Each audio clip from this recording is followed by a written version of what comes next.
ನಿನ್ನೆ ರಾತ್ರಿ ಸುರಿದ ಭಾರೀ ಮಳೆಗೆ ಅವಾಂತರವೇ ಸೃಷ್ಟಿಯಾಗಿದ್ದು ರಸ್ತೆ ಬದಿ ಮನೆಗಳಿಗೆ ಮಳೆ ನೀರು ನುಗ್ಗಿದೆ. ಚಿಕ್ಕಬಳ್ಳಾಪುರ ಗುತ್ತಿಗೆದಾರರಿಗೆ ರಸ್ತೆಯ ಚೆಲ್ಲಾಟ ಭೈರೇನಹಳ್ಳಿ ಗ್ರಾಮಸ್ಥರಿಗೆ ಪ್ರಾಣ ಸಂಕಟವನ್ನೇ ತಂದೊಡ್ಡಿದೆ. ಅವೈಜ್ಞಾನಿಕ ರಾಜ್ಯ ಹೆದ್ದಾರಿ ರಸ್ತೆ ಕಾಮಗಾರಿಯಿಂದ ಮಳೆ ನೀರು ಮನೆಗೆ ನುಗ್ಗಿದೆ. ತುಮಕೂರು ಜಿಲ್ಲೆಯ ಕೊರಟಗೆರೆ ತಾಲೂಕಿನ ಅರಸಾಪುರ ಗ್ರಾಮ ಪಂಚಾಯತ್ ಭೈರೇನಹಳ್ಳಿ ಗ್ರಾಮದಲ್ಲಿ ನಡೆದಿರುವಂತಹ ಘಟನೆ ಇದು. ಭೈರೇನಹಳ್ಳಿ ಗ್ರಾಮದ ಮನೆ, ಅಂಗಡಿ, ಮೆಡಿಕಲ್ಸ್ಗಳಿಗೆ ಮಳೆ ನೀರು ನುಗ್ಗಿದೆ. ಚರಂಡಿಯನ್ನೇ ನಿರ್ಮಿಸದೆ ರಾಜ್ಯ ಹೆದ್ದಾರಿ ರಸ್ತೆ ಕಾಮಗಾರಿ ಮುಗಿಸುವಂತಹ ಪ್ರಯತ್ನ ನಡೆದಿದೆ. ಭೈರೇನಹಳ್ಳಿಯ ರೈತಾಪಿ ವರ್ಗ ಮತ್ತು ಅಂಗಡಿ ಮಾಲೀಕರಿಗೆ ಲಕ್ಷಾಂತರ ರೂಪಾಯಿ ಇದರಿಂದ ನಷ್ಟ ಉಂಟಾಗಿದೆ. ಭೈರೇನಹಳ್ಳಿ ಬಸ್ ನಿಲ್ದಾಣದಲ್ಲಿ ನೂತನವಾಗಿ ಕಟ್ಟೆ ನಿರ್ಮಿಸಿದ ರಾಜ್ಯ ಹೆದ್ದಾರಿ ಗುತ್ತಿಗೆದಾರ ಕೊರಟಗೆರೆ ಕ್ಷೇತ್ರಕ್ಕೂ ರಾಜ್ಯ ಹೆದ್ದಾರಿಗೂ ಸಂಬಂಧವೇ ಇಲ್ಲ ಅಂತ ಹೇಳ್ತಾ ಇದ್ದಾರೆ ಖಾಸಗಿ ವ್ಯವಸ್ಥಾಪಕ. ಸರ್ಕಾರಿ ಅಧಿಕಾರಿಗಳು ಸ್ಥಳಕ್ಕೆ ಬರೋದಿಲ್ಲ, ಕಾಮಗಾರಿಯ ಸಮರ್ಪಕವಾಗಿ ನಡೀತಾ ಇಲ್ಲ ಕೂಡ. ಉಸ್ತುವಾರಿ ಸಚಿವ ಡಾಕ್ಟರ್ ಜಿ ಪರಮೇಶ್ವರ್ ಅವರ ಸೌಮ್ಯತೆಯೇ ಈ ಅಧಿಕಾರಿಗಳ ಅಸಡ್ಡೆಗೆ ಕಾರಣವಾಗಿದೆಯಾ? ಹಾಗಾದ್ರೆ ಗೃಹ ಸಚಿವ ಡಾಕ್ಟರ್ ಜಿ ಪರಮೇಶ್ವರ್ ರಾಜ್ಯ ಹೆದ್ದಾರಿ ಕಾಮಗಾರಿ ಪರಿಶೀಲನೆ ನಡೆಸುವಂತೆ ಈಗಾಗಲೇ ಸ್ಥಳೀಯರು ಆಗ್ರಹ ವ್ಯಕ್ತಪಡಿಸ್ತಾ ಇದ್ದಾರೆ. ಸ್ಥಳಕ್ಕೆ ತಾಲೂಕು ದಂಡಾಧಿಕಾರಿ ಮಂಜುನಾಥ್ ಭೇಟಿ ನೀಡಿ ಪರಿಶೀಲನೆ ನಡೆಸುತ್ತಿದ್ದಾರೆ. ಮಳೆ ಅವಾಂತರ ಹಾಗೂ ಅವೈಜ್ಞಾನಿಕ ರಸ್ತೆಯ ಬಗ್ಗೆ ಸ್ಥಳೀಯರಿಂದ ಮಾಹಿತಿಯನ್ನ ಪಡೆದುಕೊಂಡಿದ್ದಾರೆ ತಹಶೀಲ್ದಾರ್ ಮಂಜುನಾಥ್.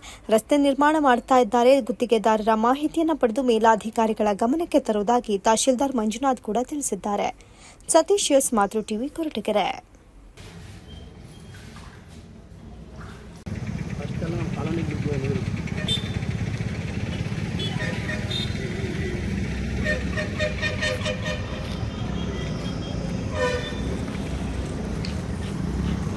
ರೆಡಿ ಮಾಡ್ತಿರೋದು ಫುಲ್ಲು ದಿಬ್ಬ ಮಾಡಿಬಿಟ್ಟಿದ್ರು, ಇದೇ ಕಾತಿರಲಿಲ್ಲ. ಹಣ್ಣು ಖರಾಬ್ ಬತ್ತು ಹೊಟ್ಟೆ ಬಿಡ್ತಿದ್ರಿ ಬಾಜಿಗೆ ನೋಡ ಅಲ್ಲೆಲ್ಲ ಕಡೆ ಮೇವು ಇವಾಗ ಎಲ್ಲ ಕಡೆ ಮೇವು ಅಲ್ಲಿ ನೋಡಿದೆ.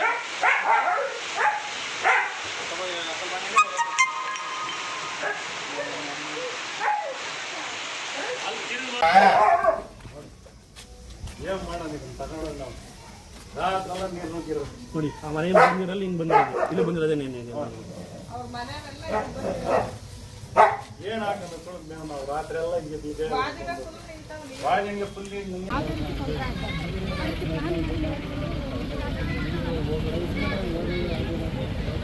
ಸಂಜೆ ಹೊತ್ತು ನೀವು ಪ್ಲಾನ್ ಮಾಡ್ಕೊಂಡು ರೆಡಿ ಮಾಡ್ಕೋಬೇಕು.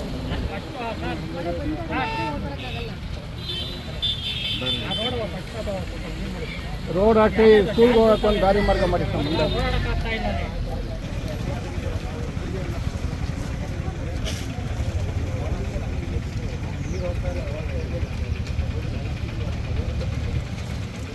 ನಮಸ್ಕಾರಗಳು. ಈಗಿನ ಕೊರಟಗೆರೆ ತಾಲೂಕು ಒಳವನಹಳ್ಳಿ ಹೋಬಳಿ ಭೈರೇನಹಳ್ಳಿ ಗ್ರಾಮದಲ್ಲಿ ನಿನ್ನೆ ಆಗಿರ್ತಕ್ಕಂಥ ಮಳೆಗೆ ಏನು NH ಅವರು ಕಾಮಗಾರಿ ಪೂರ್ಣಗೊಂಡಿದ್ದೇ ಇರುವುದರಿಂದ ಡ್ರೈನೇಜಿಂದ ನೀರು ಮನೆಗಳಿಗೆ ನುಗ್ಗಿರೋದು ಮತ್ತು ಅಲ್ಲಿ ಅಂಗಡಿಗಳಿಗೆ ನುಗ್ಗಿರೋದು ಕಂಡುಬಂದಿದೆ.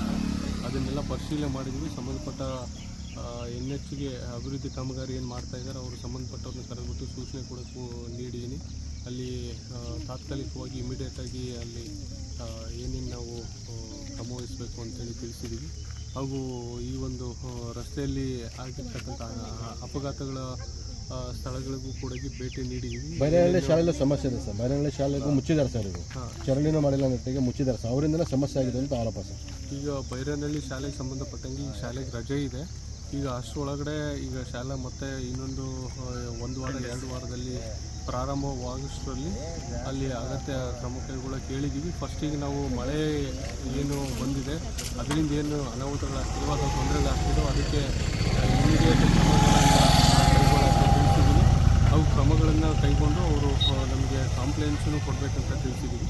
ಅದೇ ರೀತಿಯಾಗಿ ನಂತರ ಇನ್ನೊಂದು ವಾರದ ಒಳಗಡೆ ಶಾಲೆಯಲ್ಲಿ ಕೂಡ ಮಕ್ಕಳಿಗೆ ತೊಂದರೆ ಆಗದೇ ರೀತಿಯಾಗಿ ಹೋಗೋಕ್ಕೆ ಅವ್ರಿಗೇನಾದರೂ ಪರಿಹಾರದ್ದು ಏನಾದರೂ ವ್ಯವಸ್ಥೆ ಆಗುತ್ತೆ ಸರ್? ಈಗ ಪರಿಹಾರದ್ದು ಅದು ನಾನು ಅವರಿಗೆ ತಿಳಿಸಿದ್ದೀನಿ. ನಾನು ಕೂಡ ನಮ್ಮ NDRF SDRF ಅನುದಾನದಡಿಯಲ್ಲಿ ಏನು ಕೊಡೋಕ್ಕಾಗುತ್ತೆ ಅದನ್ನು ಸರ್. ನಮ್ಮ ಭೈರೇನಹಳ್ಳಿ ನಂದೀಶ್ ಅಂತ.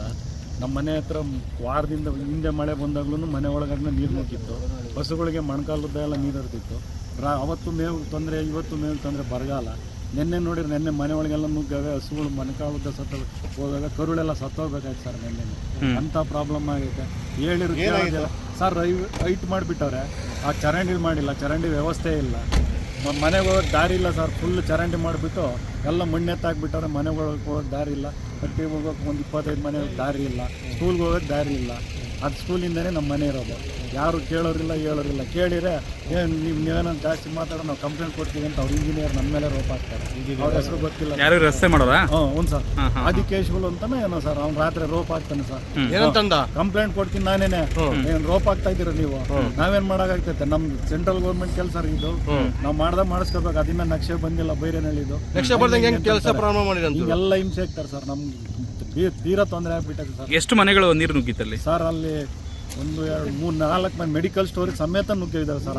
ಸ್ಕೂಲ್ಗೂ ಸೇರಿದಂತೆ ಮನೆಗಳು ಅಲ್ಲಿ 3 ಮನೆಗೆ ನುಗ್ಗಿದ್ದಾವೆ ಸರ್. ಮನೇಲಿ ಇದ್ದ ದಿನಸಿ ಸಾಮಗ್ರಿಗಳೆಲ್ಲ ಎಲ್ಲ ಕೊಚ್ಕೊಂಡು ಹೋಗೈತೆ ಸರ್. ಏನೂ ಇಲ್ಲ. ಕರುಳು ಸಮೇತ ಸತ್ತೋಗ್ಬೇಕಾಯ್ತು ಸರ್. ತಲೆ ತಕರ್ದು ನೀರು ರಾತ್ರಿ. ತಹಸೀಲ್ದಾರ್ ಬಂದವ್ರು ಏನು ಹೇಳಿದ್ರಿ? ಅದೇ ಹೇಳಿದ್ರು ಸರ್, ಅವ್ರು ಯಾರು PDO ಅವ್ರು ಇವ್ರಿಗೆ ಹೇಳಿದ್ದೀವಿ, ನಾವು ಮಾಡ್ತಾರೆ, ರಾತ್ರಿಗೆ ಎಲ್ಲ ಸಾಯಂಕಾಲದೊಳಗೆ ಸರಿ ಮಾಡ್ತೀವಿ ಅಂತ ಹೇಳಿದ್ದಾರೆ ಸರ್. ಅದು ನಂಬಿಕೆ ಇಲ್ಲ ಸರ್ ನಮಗೆ, ಮಾಡ್ತಾರೆ ಅನ್ನೋದು ನಂಬಿಕೆ ಇಲ್ಲ. ರಸ್ತೆಯವರು ಒಂದು 8 ಗಂಟೆ ಸಮಯದಲ್ಲಿ ಜೋರಾದ ಮಳೆ ಬಂತು ಸರ್. ಇಲ್ಲಿ ರಾಷ್ಟ್ರೀಯ ಹೆದ್ದಾರಿ ನಿರ್ಮಾಣ ಆಗ್ತಾ ಇರೋದ್ರಿಂದ ಅದು ಅವೈಜ್ಞಾನಿಕವಾಗಿ ಕೆಲಸ ಮಾಡಿದ್ದಾರೆ ಅವರು.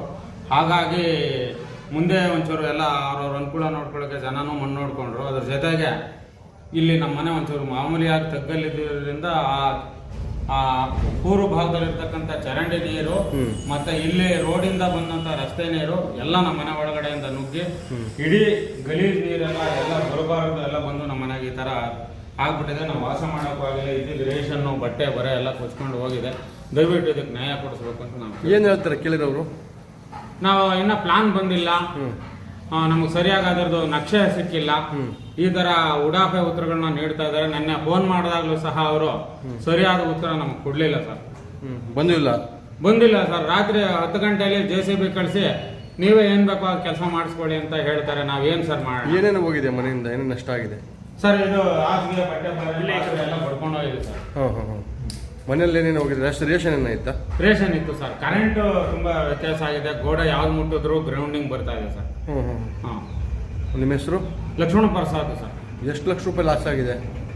ಸುಮಾರು ಒಂದು 50,000 ರೂಪಾಯಿ ಲಾಸ್ ಆಗಿದೆ ಸರ್. 50,000 ಲಾಸ್ ಆಗಿದೆ.